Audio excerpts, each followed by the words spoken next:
وہ اگلے دن تقریباً 10 بجے سعیدہ اماں کے گھر آئے۔ امامہ کا مسکراتا مطمئن چہرہ دیکھ کر فوری ردعمل یہ ہوا کہ انہوں نے نہ صرف سالار کے سلام کا جواب دیا بلکہ اس کے سر پر پیار دیتے ہوئے اس کا ماتھا بھی چوما۔ یہ سب بھی لے کر جانا ہے۔ وہ اسے اپنے کمرے میں لائی تھی۔ وہاں کتابوں کی 2 الماریاں تھیں اور ان میں تقریباً 300-400 کتابیں تھیں۔ یہ بکس؟ سالار نے ہاتھ کے اشارے سے پوچھا۔ نہیں، یہ ایزل، کینوس اور پینٹنگ کا سارا سامان بھی۔ امامہ نے کمرے میں دیوار کے ساتھ پڑے پینٹنگ کے سامان اور کچھ ادھوری پینٹنگز کی طرف اشارہ کیا۔ یہ سب کچھ زیادہ نہیں ہے؟ بکس ہی تقریباً 2 کارٹن میں آئیں گی۔ سالار نے ان کتابوں کو دیکھتے ہوئے اندازہ لگایا۔ نہیں، یہ اتنی ہی بکس نہیں ہیں، اور بھی ہیں، امامہ نے کہا۔ اس نے اپنا دوپٹہ اتار کر بیڈ پر رکھ دیا اور پھر گھٹنوں کے بل کارپیٹ پر بیٹھتے ہوئے بیڈ کے نیچے سے ایک کارٹن کھینچنا شروع کیا۔ ٹھہرو، میں نکالتا ہوں۔ سالار نے اسے روکا اور خود جھک کر ایک کارٹن کو کھینچنے لگا۔ بیڈ کے نیچے جتنے بھی ڈبے ہیں وہ سارے نکال لو، ان سب میں بکس ہیں، امامہ نے اسے ہدایت دی۔ سالار نے جھک کر بیڈ کے نیچے دیکھا، وہاں مختلف سائز کے کم از کم 7-8 ڈبے موجود تھے۔ وہ ایک کے بعد ایک ڈبہ نکالتا گیا۔ بس؟ اس نے کھڑے ہوتے ہوئے اور ہاتھ جھاڑتے ہوئے امامہ سے پوچھا۔ وہ اس کی طرف متوجہ نہیں تھی۔ وہ کمرے میں موجود کپڑوں کی الماری کے اوپر ایک اسٹول پر چڑھی کچھ ڈبے اتارنے کی کوشش کر رہی تھی۔ سالار نے ایک بار پھر اسے ہٹا کر خود وہ ڈبے نیچے اتارے۔ اس کا خیال تھا یہ کتابوں کی آخری کھیپ ہے، کیونکہ کمرے میں اسے ڈبے رکھنے کی کوئی اور جگہ نظر نہیں آئی۔ یہ اس کی غلط فہمی تھی۔ وہ اب الماری کو کھولے اس کے اندر موجود ایک خانے سے کتابیں نکال کر بیڈ پر رکھ رہی تھی۔ وہ کم از کم 100 کتابیں تھیں جو اس نے الماری سے نکالی تھیں۔ وہ کھڑا دیکھتا رہا۔ الماری کے بعد بیڈ سائڈ ٹیبلز کی درازوں کی باری تھی، ان میں بھی کتابیں تھیں۔ بیڈ سائڈ ٹیبلز کے بعد ڈریسنگ ٹیبل کی درازوں اور خانوں کی باری تھی۔ کمرے میں موجود کپڑے کی جس باسکٹ کو وہ لانڈری باسکٹ سمجھا تھا وہ بھی کتابیں اسٹور کرنے کے لیے استعمال ہو رہی تھی۔ وہ کمرے کے وسط میں کھڑا اسے کمرے کی مختلف جگہوں سے کتابیں برآمد کرتے ہوئے دیکھتا رہا۔ بیڈ پر موجود کتابوں کا ڈھیر اب شیلف پر لگی کتابوں سے بھی زیادہ ہو چکا تھا، لیکن وہ اب بھی بڑی شدت کے ساتھ کمرے کی مختلف جگہوں سے رکھی ہوئی کتابیں نکال رہی تھی۔ اس نے ان کھڑکیوں کے پردے ہٹائے جو صحن میں کھلتی تھیں۔ اس کے بعد سالار نے اسے باری باری ساری کھڑکیاں کھول کر ان میں سے کچھ کتابیں نکالتے ہوئے دیکھا جو پلاسٹک کے شاپرز میں بند تھیں۔ شاید یہ احتیاط کتابوں کو مٹی اور نمی سے بچانے کے لیے کی گئی تھی۔ بس اتنی ہی کتابیں ہیں، اس نے بالآخر سالار کو مطلع کیا۔ سالار نے کمرے میں چاروں طرف بکھرے ڈبوں اور ڈبل بیڈ پر پڑی کتابوں کے ڈھیر پر ایک نظر ڈالتے ہوئے بڑے تحمل سے پوچھا، کوئی اور سامان ہے؟ ہاں، میرے کچھ کینوس اور پینٹنگز بھی ہیں، میں لے کر آتی ہوں۔ وہ اس کے جواب کا انتظار کیے بغیر کمرے سے نکل گئی۔ سالار نے ڈبل بیڈ پر پڑی کتابوں کے ڈھیر سے ایک کتاب اٹھائی۔ وہ ایک ناول تھا، گھٹیا رومانس لکھنے والے ایک بہت ہی مشہور امریکن رائٹر کا ناول۔ اس نے ٹائٹل پر نظر ڈالی اور بے اختیار اس کے چہرے پر ایک مسکراہٹ آئی۔ اگر وہ اس ناول کا نام امامہ کے سامنے لیتا تو وہ سرخ ہو جاتی۔ اس نے ناول کھولا۔ کتاب کے اندر پہلے ہی خالی صفحے پر امامہ نے اپنا نام لکھا تھا، جس تاریخ کو وہ کتاب خریدی گئی وہ تاریخ، جس جگہ سے خریدی گئی وہ جگہ، جس تاریخ کو کتاب پڑھنا شروع کیا اور جس تاریخ کو کتاب ختم کی۔ وہ حیران ہوا، اس طرح کے ناول کو وہ فضول سمجھتا تھا۔ وہ شاید یہ کبھی پسند نہ کرتا کہ اس رائٹر کے کسی ناول کو کوئی اس کے ہاتھ میں دیکھے، مگر اس نے اس ناول پر اتنی سنجیدگی سے اپنا نام اور ڈیٹس لکھی ہوئی تھیں جیسے وہ بے حد اہم کتاب ہو۔ اس نے ناول کے چند صفحے اور پلٹے اور پھر کچھ بے یقینی کے عالم میں پلٹتا ہی چلا گیا۔ ناول کے اندر جگہ جگہ رنگین مارکرز کے ساتھ مختلف لائنز ہائٹ لائٹ کی گئی تھیں۔ بعض لائنز کے سامنے اسٹار اور بعض کے سامنے ڈبل اسٹار بنائے گئے تھے۔ وہ بے اختیار ایک گہرا سانس لے کر رہ گیا۔ ان لائنز میں بےہودہ رومانس، بے حد پلیٹونک سوپی باتیں، ذو معنی ڈائیلاگز تھے۔ ان پر اسٹار بنے ہوئے تھے اور وہ نشان زدہ تھے۔ سالار نے وہ ناول رکھتے ہوئے دوسرا ناول اٹھایا، پھر تیسرا، پھر چوتھا، پانچواں، چھٹا، ساتواں، وہ سب کے سب رومانٹک تھے، ایک ہی طرح کے رومانٹک ناولز، اور وہ سب بھی اسی طرح ہائی لائٹڈ تھے۔ وہ زندگی میں پہلی بار رومانٹک، اور وہ بھی ملز اینڈ بونز کے اور باربرا کارٹلینڈ کے ٹائپ کے رومانس کے اتنے سنجیدہ قاری سے مل رہا تھا، اور کتابوں کے اس ڈھیر کو دیکھتے ہوئے اس پر یہ انکشاف بھی ہوا کہ وہ کتابیں نہیں پڑھتی تھی بلکہ صرف یہی ناولز پڑھتی تھی۔ کمرے میں موجود ان 1,500 کتابوں میں اسے صرف چند پینٹنگز، کوکری اور شاعری کی کتابیں نظر آئی تھیں، باقی سب انگلش ناولز تھے۔ اور یہ لے کر جانی ہے۔ ایک ناول دیکھتے ہوئے وہ امامہ کی آواز پر بے اختیار چونکا۔ وہ کمرے میں 2-3 چکروں کے دوران کچھ مکمل اور کچھ ادھوری پینٹنگز کا ایک چھوٹا سا ڈھیر بھی بنا چکی تھی۔ سالار اس دوران ان کتابوں کے جائزے میں مصروف رہا تھا۔ اس نے ہاتھ میں پکڑا ہوا ناول واپس کتابوں کے اس ڈھیر میں رکھ دیا جو بیڈ پر پڑا تھا۔ کارپیٹ پر پڑی ان پینٹنگز پر نظر ڈالتے ہوئے سالار کو احساس ہوا کہ سعیدہ اماں کے گھر میں جا بجا لگی ہوئی پینٹنگز بھی اسی کے ہاتھ کی بنی ہوئی ہیں، اور یقیناً ان پینٹنگز کے کسی دیوار پر لٹکا نہ ہونے کا سبب مزید خالی جگہ کا دستیاب نہ ہونا تھا۔ بیٹا، یہ سارا کاٹ کباڑ کیوں جمع کر لیا؟ یہ لے کر جاؤ گی ساتھ؟ سعیدہ اماں کمرے میں آتے ہی کمرے کی حالت دیکھ کر چونکیں۔ اماں، یہ ضروری چیزیں ہیں میری۔ امامہ سالار کے سامنے اس سامان کو کاٹ کباڑ قرار دیے جانے پر کچھ جزبز ہوئی۔ کیا ضروری ہے ان میں؟ یہ کتابیں تو ردی میں دے دیتی، اتنا ڈھیر لگا لیا ہے، اور تصویریں وہیں رہنے دیتی جہاں پڑی تھیں۔ چھوٹا سا گھر ہے تم لوگوں کا، وہاں کہاں پورا آئے گا یہ سب کچھ؟ سعیدہ اماں کتابوں کے اس ڈھیر کو دیکھ کر مدہوش ہو رہی تھیں۔ یقیناً انہوں نے بھی امامہ کی ساری کتابوں کو پہلی بار اکٹھا دیکھا تھا، اور یہ ان کے لیے کوئی خوشگوار نظارہ نہیں تھا۔ نہیں، آ جائے گا پورا یہ سب کچھ۔ 3 بیڈ رومز ہیں، ان میں سے ایک کو استعمال کریں گے یہ سامان رکھنے کے لیے، لیکن دوسری چیزوں کو یہیں رکھنا پڑے گا، کمبل، کوئلز، رگز اور کشنز وغیرہ کو۔ وہ 1 سیکنڈ میں تیار ہو گئی تھی۔ لیکن بیٹا، یہ سارا سامان تو کام کا ہے، گھر سجانا اس سے، یہ کتابوں کے ڈھیر اور تصویروں کا کیا کرو گی تم؟ سعیدہ اماں اب بھی معترض تھیں۔ کوئی بات نہیں، ان کی کتابیں ضروری ہیں، ابھی کچھ اور کاٹن یا شاپرز ہیں جنہیں پیک کرنا ہے۔ سالار نے اپنے سویٹر کی آستینوں کو موڑتے ہوئے آخری جملہ امامہ سے کہا۔ 3 بجے کے قریب وہ سارا سامان سالار کے گھر پر گیسٹ روم میں بکھرا ہوا تھا۔ فرقان نے اس دن بھی انہیں افطاری کے لیے اپنی طرف مدعو کیا تھا، لیکن سالار نے معذرت کر لی۔ فی الحال اس سامان کو ٹھکانے لگانا زیادہ اہم تھا۔ ایک اسٹور میں سالار نے کچھ عرصے پہلے ایلومینیم اور گلاس کے ریکس والی کچھ الماریاں دیکھی تھیں۔ یہ اتفاق ہی تھا کہ وہاں لگایا ہوا چکر بیکار نہیں گیا۔ 6 فٹ اونچی اور 3 فٹ چوڑی ایک ہی طرح کی 3 الماریوں نے گیسٹ روم کی ایک پوری دیوار کو کور کر کے یکدم اسے اسٹڈی روم کی شکل دے دی تھی۔ لیکن امامہ کی خوشی کی کوئی انتہا نہیں تھی۔ ان 3 الماریوں نے اس کی تقریباً ساری کتابیں سما گئی تھیں۔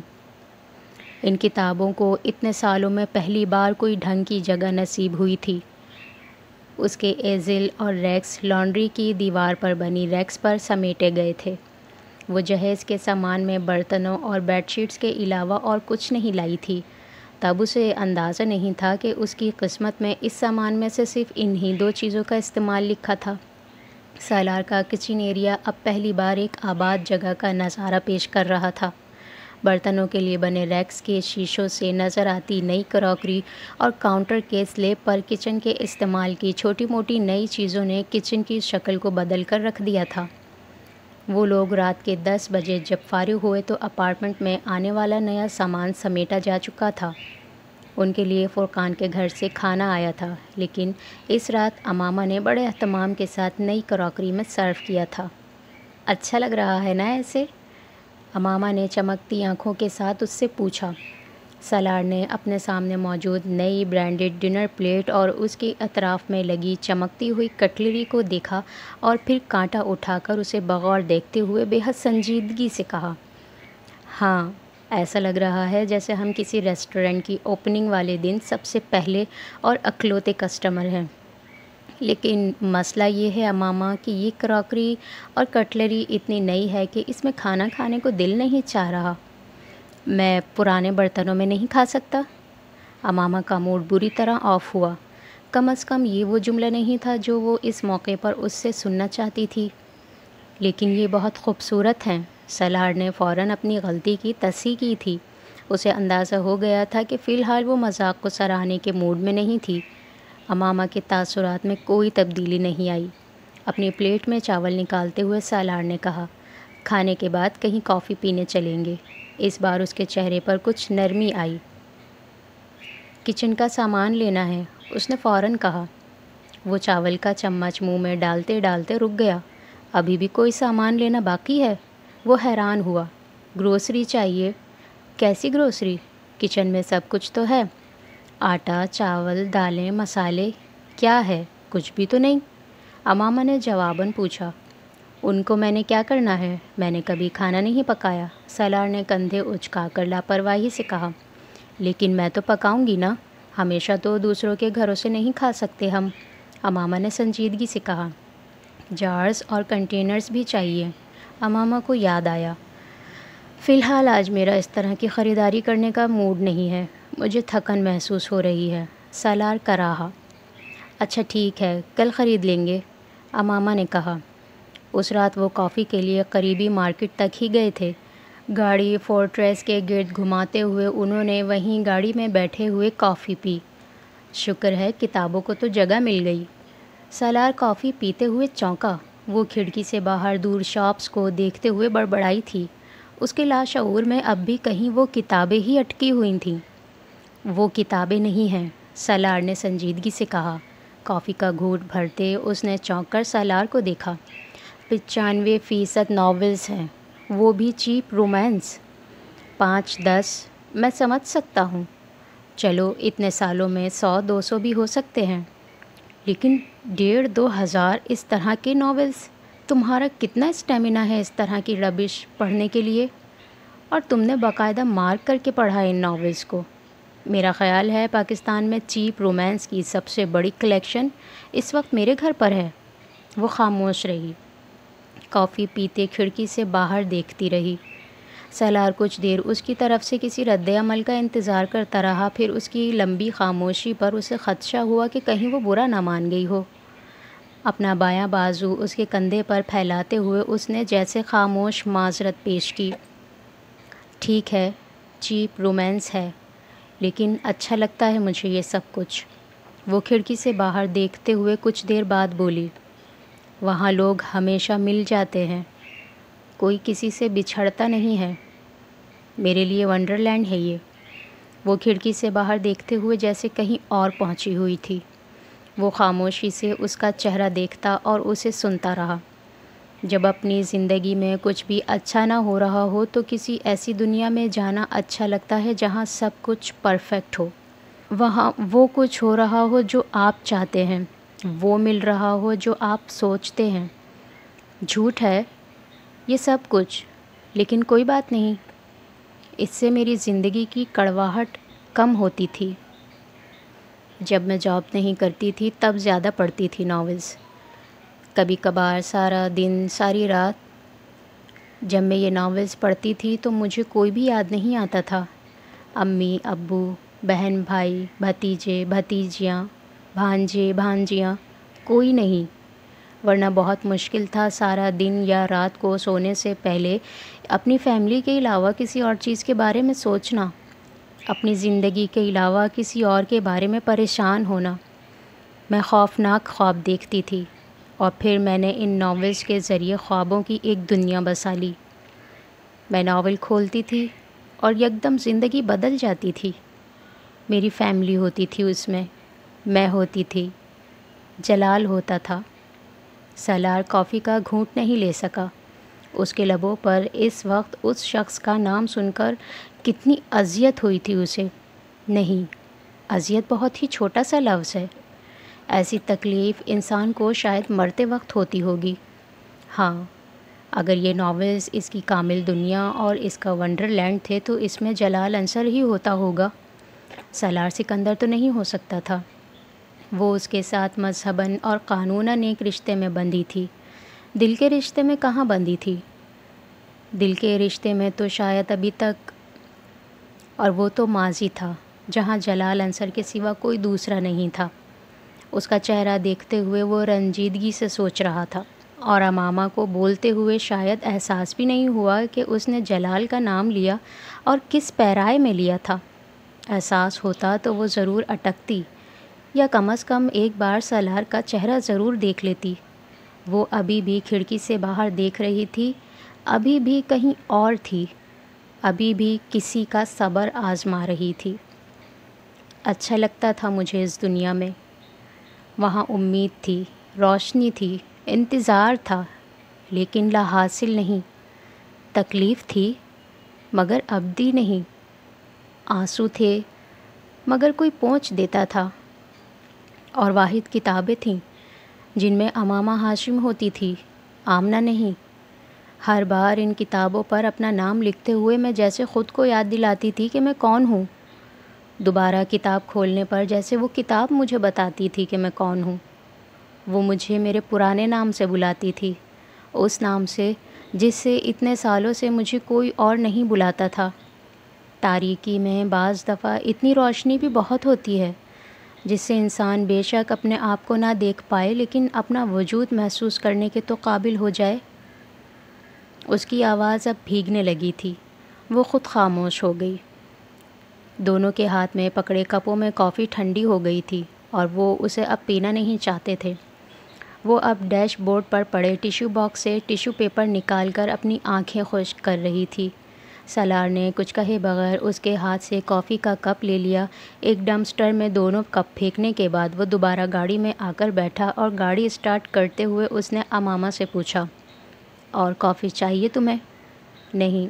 واپسی کا راستہ غیر معمولی خاموشی سے طے ہوا تھا۔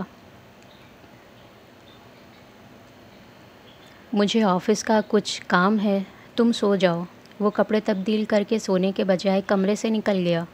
میں انتظار کروں گی، امامہ نے اس سے کہا۔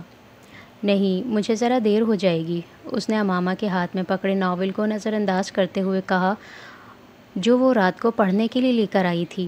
اسے واقعی آفس کا کچھ کام نمٹانا تھا، مگر اسٹڈی ٹیبل پر بیٹھتے ہوئے اسے اندازہ ہو گیا کہ آخری کام جو وہ آج کرنا چاہتا تھا وہ یہ تھا۔ کچھ دیر وہ لیپ ٹاپ آن کیے اپنے ٹیبل پر بیٹھا رہا، پھر یکدم اٹھ کر گیسٹ روم میں آ گیا۔ لائٹ آن کرتے ہی کتابوں سے بھری ہوئی سامنے دیوار کے ساتھ لگی الماریاں اس کی نظروں کے سامنے آ گئیں۔ اس نے ان کتابوں کو وہاں کچھ گھنٹے پہلے ہی رکھا تھا، بڑی احتیاط اور نفاست کے ساتھ۔ مصنف کے نام کے اعتبار سے ان کی مختلف ریکس پر گروپنگ کی تھی۔ تب تک وہ اس کے لیے صرف امامہ کی کتابیں تھیں، لیکن اب وہ ان تمام کتابوں کو اٹھا کر بحر عرب میں جا کر ڈبو دینا چاہتا تھا، یا کم از کم راوی میں تو پھینک ہی سکتا تھا۔ وہ اب کتابیں نہیں ردی تھی، امامہ کی وہ تصوراتی پرفیکٹ زندگی جو وہ جلال انصر کے ساتھ گزارتی رہی تھی۔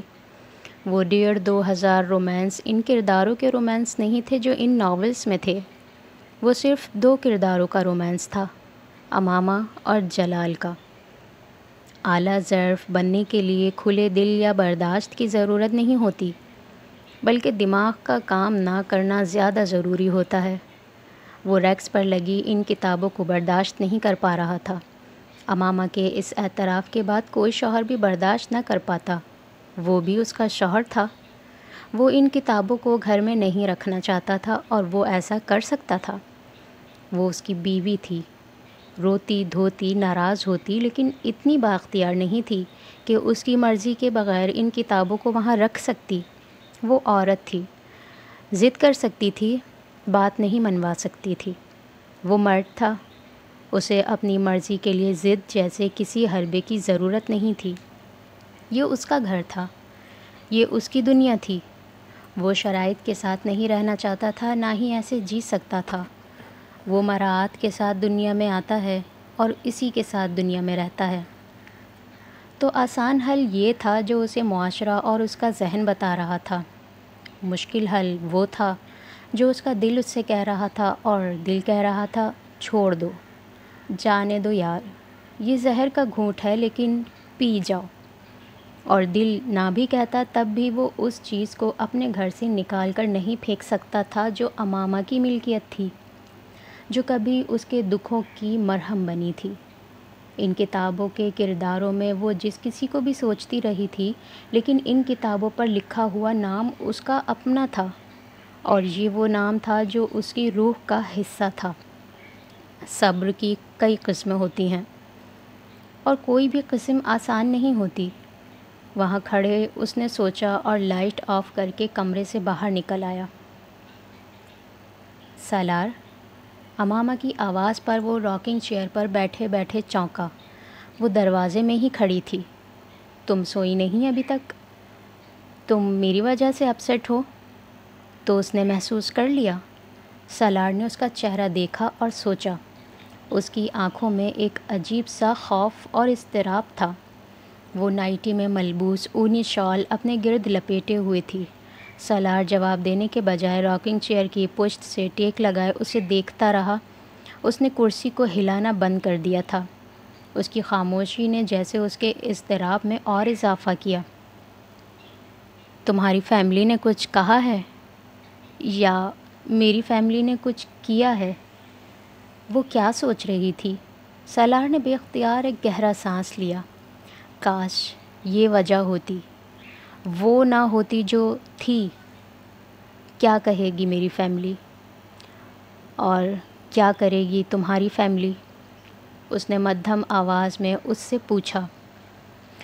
وہ اسی طرح الجھی ہوئی یوں چپ کھڑی رہی جیسے اسے خود بھی اس سوال کا جواب معلوم نہیں تھا، لیکن وہ خاموش اسے دیکھتی رہی، یوں جیسے اسے یقین ہو کہ وہ سچ نہیں بول رہا۔ وہ حیران تھا کہ وہ کیسے کیسے خدشات ذہن میں لیے بیٹھی ہے۔ وہ راکنگ چیئر پر سیدھا ہو کر بیٹھ گیا۔ اسے اس وقت امامہ پر جیسے ترس آیا تھا۔ یہاں آؤ۔ اس نے سیدھے ہوتے ہوئے اس کا بایاں ہاتھ پکڑا۔ وہ جھجکی، ٹھٹکی اور پھر اس کی آغوش میں آ گئی۔ سالار نے اس کے دونوں ہاتھوں کو اس کی شال کے اندر کرتے ہوئے اس کی شال کو اس کے گرد اور اچھی طرح سے لپیٹتے ہوئے کسی ننھے بچے کی طرح اسے اپنے سینے سے لگایا اور تھپکا اور اس کا سر چوما۔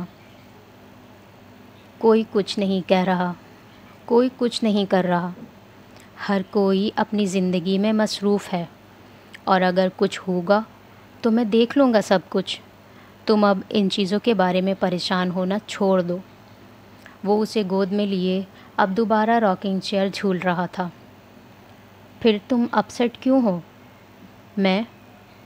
میرے اپنے بہت سے مسئلے ہیں، وہ بڑبڑایا۔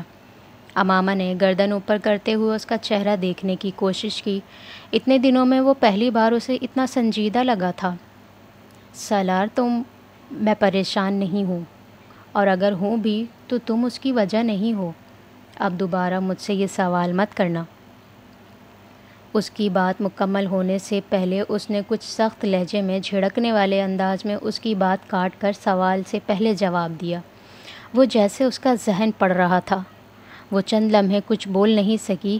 اس کا لہجہ بہت سخت تھا اور سالار کو بھی اس کا احساس ہو گیا تھا۔ تم کیا کہہ رہی تھی مجھ سے کہ کچن کے لیے کچھ چیزوں کی ضرورت ہے؟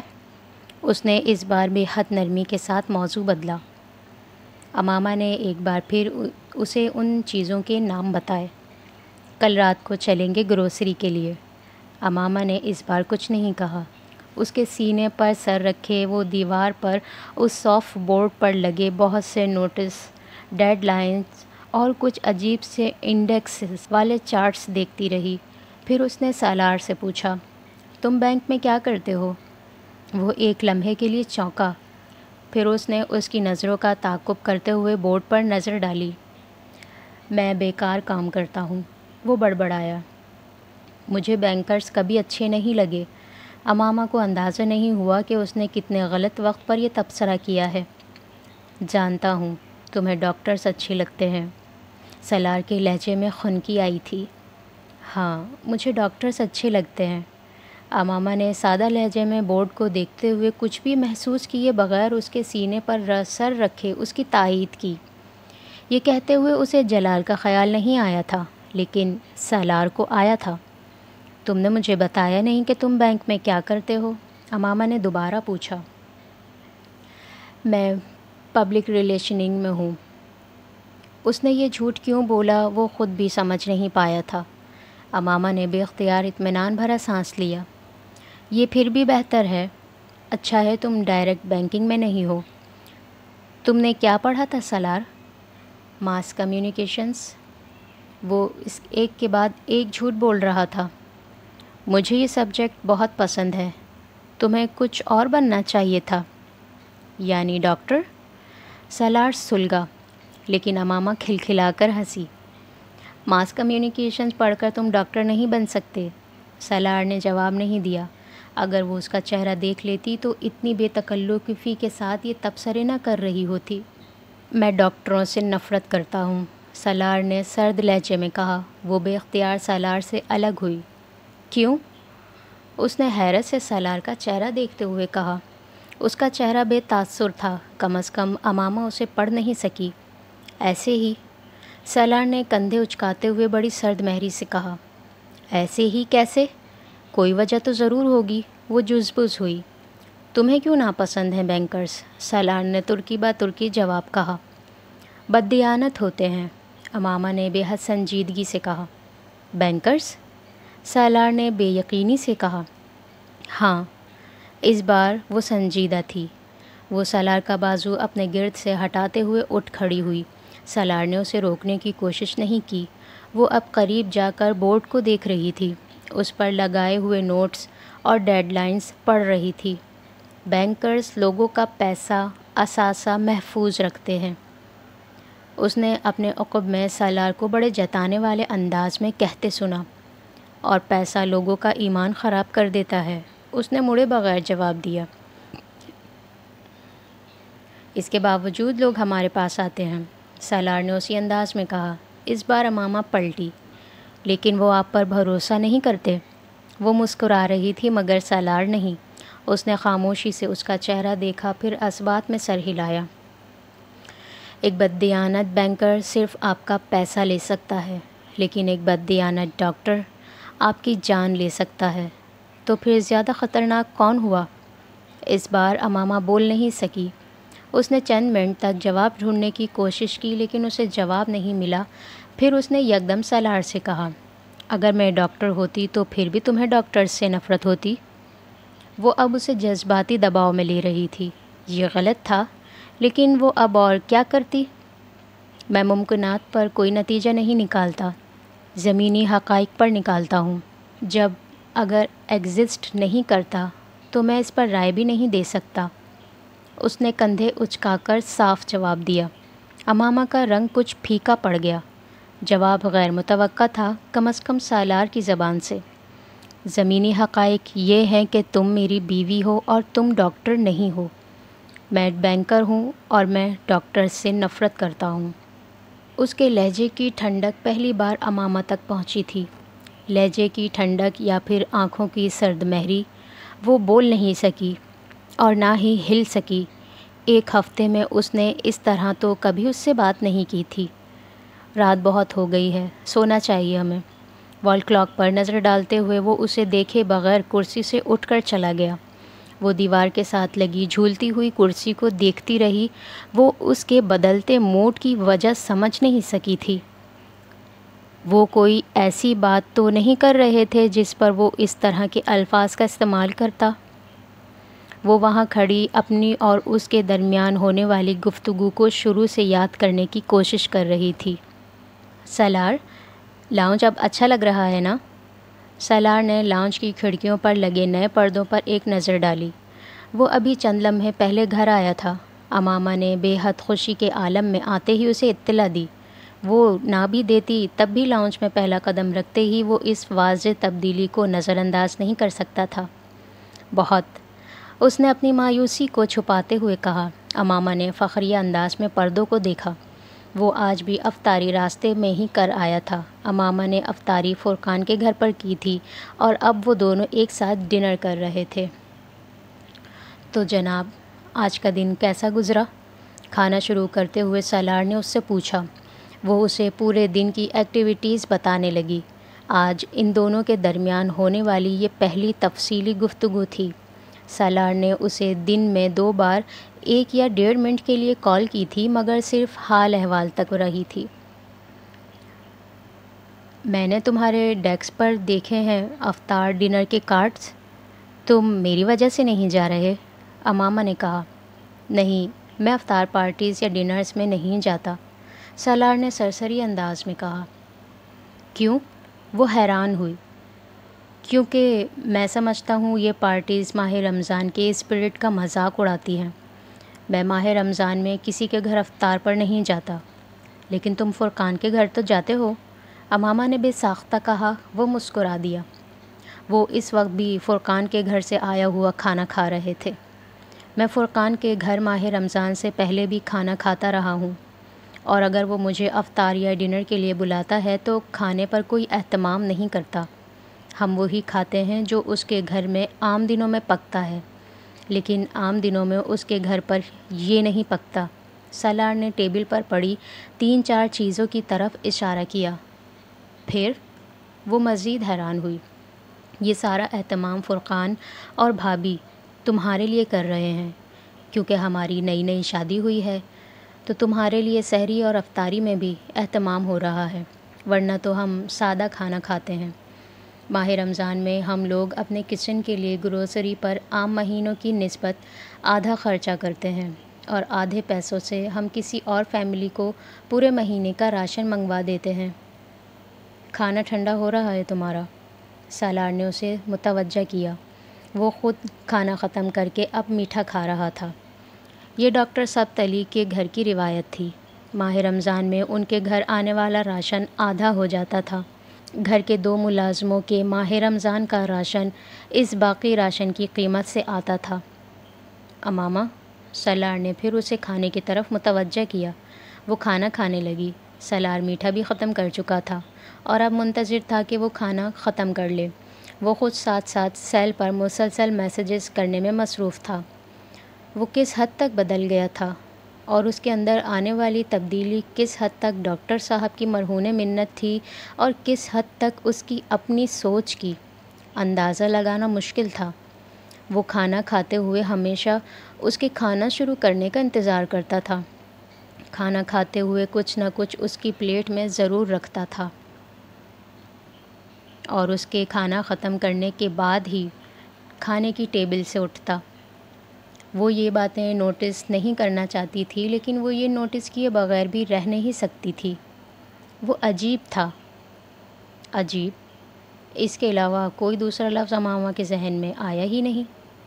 ڈنر کے بعد وہ رات کو کچن کا سودا سلف خریدنے کے لیے گئے تھے۔ امامہ نے اگر سالار کی یہ گفتگو نہ سنی ہوتی تو یقیناً وہ کچن کے لیے ایک لمبی چوڑی لسٹ بنائے بیٹھی تھی، لیکن اس نے خریداری کرتے ہوئے بہت احتیاط سے کام لیا۔ خریدی جانے والی زیادہ تر اشیاء میں کنٹینرز اور جارز ہی تھے۔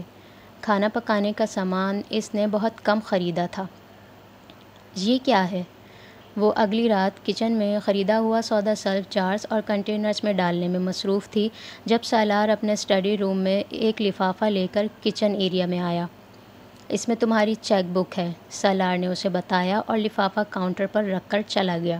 امامہ نے لفافہ کھول کر اندر موجود چیک بک نکالی، اس کے ساتھ ایک پے سلپ بھی نکل آئی۔ وہ 30 لاکھ کی تھی۔ امامہ کو لگا کہ اسے غلط فہمی ہوئی ہے۔ اس نے سلپ کو دوبارہ دیکھا۔ وہ واقعی 30 لاکھ ہی کی تھی۔ اس نے اس کے اکاؤنٹ میں 30 لاکھ کیوں جمع کروائے؟ یقیناً اس سے کوئی غلطی ہو گئی ہوگی۔ وہ لفافہ پکڑے اسٹڈی روم میں آ گئی۔ سالار اپنے کمپیوٹر پر کوئی کام کر رہا تھا۔ سالار، تمہیں پتہ ہے تم نے کتنا بڑا بلنڈر کیا ہے؟ امامہ نے اندر آتے ہوئے کہا۔ کیسا بلنڈر؟ وہ چونکا۔ امامہ نے اس کے قریب آ کر پے سلپ اس کے سامنے کی۔ اسے دیکھو ذرا، یہ کیا ہے؟ پے سلپ ہے۔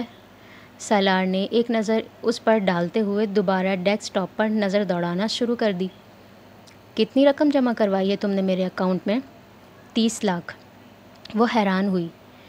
ابھی کچھ رہتی ہے 7 لاکھ اور کچھ، چند ماہ میں وہ بھی دے دوں گا، وہ کچھ ٹائپ کرتے ہوئے سرسری انداز میں کہہ رہا تھا۔ لیکن کیوں دو گے مجھے؟ کس لیے؟ وہ حیران تھی۔ تمہارا حق مہر ہے، سالار نے اسی انداز میں کہا۔ میرا حق مہر 2 لاکھ روپے ہے۔ امامہ کو لگا کہ شاید وہ بھول گیا ہے۔ وہ آمنہ کا تھا، میں تمہیں زیادہ حق مہر دینا چاہتا تھا، سالار نے کندھے اچکا کر کہا۔ لیکن یہ تو بہت ہی زیادہ ہے سالار، وہ یکدم سنجیدہ ہوئی۔ تمہیں کس نے کہا ہے مجھے اتنی رقم دو؟ تم نے مجھے خود لکھ کر دی تھی یہ رقم۔ سالار نے اس بار مسکراتے ہوئے مانیٹر سے نظریں ہٹا کر اسے دیکھا۔ میں نے کب؟ وہ کہتے کہتے رک گئی۔ وہ فگر تم اس لیے لکھوا رہے تھے؟ اسے یاد آ گیا۔ ہاں، اس کی بے پرواہی اب بھی برقرار تھی۔ تم پاگل ہو، امامہ کو بے اختیار ہنسی آئی۔ شاید، سالار نے بے ساختہ کہا۔ اچھا، میں 1 ارب لکھ دیتی تو کیا کرتے؟ وہ طنز کر رہی تھی۔ تو 1 ارب بھی دے دیتا۔ کیا فیاضی تھی؟ کہاں سے دیتے؟ فراڈ کرتے؟ وہ بے ساختہ ناراض ہوئی۔ کیوں کرتا؟ کما کر دیتا۔ سالار نے اس کی بات کا برا مانا۔ ساری عمر کماتے ہی رہتے پھر۔ اچھا ہوتا، ساری عمر تمہارا قرض دار رہتا۔ واقعی اچھا ہوتا۔ تو 1 ارب چاہیے کیا؟ وہ تیکھی مسکراہٹ کے ساتھ کہہ رہا تھا۔ امامہ کو کئی سال پہلے والے سالار کی جھلک نظر آئی۔ کیوں دے رہے ہو؟ اس نے سنجیدگی سے کچھ دیر اسے دیکھ کر کہا۔ بیوی ہو تم، اس لیے۔ اتنے پیسے کہاں سے آئے تمہارے پاس؟ امامہ، میری سیونگز ہے یہ، سالار نے بے حد تحمل سے کہا۔ سیونگز ہیں تو مجھے کیوں دے رہے ہو؟ وہ کچھ خفا ہوئی۔ میرا دل چاہتا ہے میں تمہیں دوں۔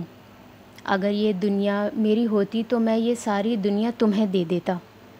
میں کما رہا ہوں اور روپیہ آ جائے گا میرے پاس، مجھے اس سے کوئی فرق نہیں پڑتا۔ کیا شاہانہ انداز تھا! لیکن اتنی زیادہ رقم، سالار نے اس کی بات کاٹی۔ میں اتنی زیادہ رقم نہیں دینا چاہتا تھا، لیکن تمہاری مرضی کا حق مہر دینا چاہتا تھا، اس لیے تم سے ایک فگر لکھنے کو کہا۔ تمہیں پتہ ہے جو فگر تم نے لکھی تھی، اس دن میرے اکاؤنٹ میں ایگزیکٹ اتنی ہی اماؤنٹ تھی۔ وہ اب رقم دہراتے ہوئے ہنس رہا تھا۔ اب اس کو تم کیا کہو گی؟ اتفاق؟ مجھے اتفاق نہیں لگا۔ مجھے لگا وہ رقم میرے پاس تمہاری امانت تھی یا حق تھا، اس لیے تمہیں دے رہا ہوں۔ 30 لاکھ دیا ہے، کچھ رقم کا ادھار کر لیا ہے تم سے، ورنہ اگلے 2-3 ماہ ادھر ادھر سے مانگ رہا ہوتا۔ اس لیے تم آرام سے رکھو یہ پیسے، مجھے اگر کبھی ضرورت ہوئی تو تم سے مانگ لوں گا۔ اب میں تھوڑا سا کام کر لوں۔ امامہ نے کچھ نہیں کہا اور دروازہ بند کر کے باہر نکل آئی۔ ڈائننگ ٹیبل کی کرسی پر بیٹھ کر وہ ایک بار پھر اس پے سلپ کو دیکھنے لگی۔ وہ اس شخص کو کبھی نہیں سمجھ سکتی تھی، کبھی نہیں۔ وہ لاابالی نہیں تھا، کم از کم اتنے دن میں اسے یہ احساس نہیں ہوا تھا، لیکن وہ سمجھدار بھی نہیں تھا۔ کم از کم وہ پے سلپ اسے یہی بتا رہی تھی۔ وہ اگر اسے خوش کرنا چاہتا تھا تو وہ نہیں ہوئی تھی، احسان مند دیکھنا چاہتا تھا تو ہاں، اس کے کندھے جھکنے لگے تھے۔ ایسی چاہ اس نے زندگی میں کسی اور شخص سے چاہی تھی، ایسی نوازشات کی طلب اسے کہیں اور سے تھی۔ اس کے وجود کو گیلی لکڑی وہ پیسہ نہیں بنا رہا تھا، بلکہ وہ فیاضی بنا رہی تھی جو وہ دکھا رہا تھا۔ وہ اس سے برابری چاہ رہی تھی، برابر نہیں ہو پا رہی تھی۔ اس شخص کا قد لمبا نہیں ہو رہا تھا، بلکہ اس کا اپنا وجود ہی سکڑنے لگا تھا۔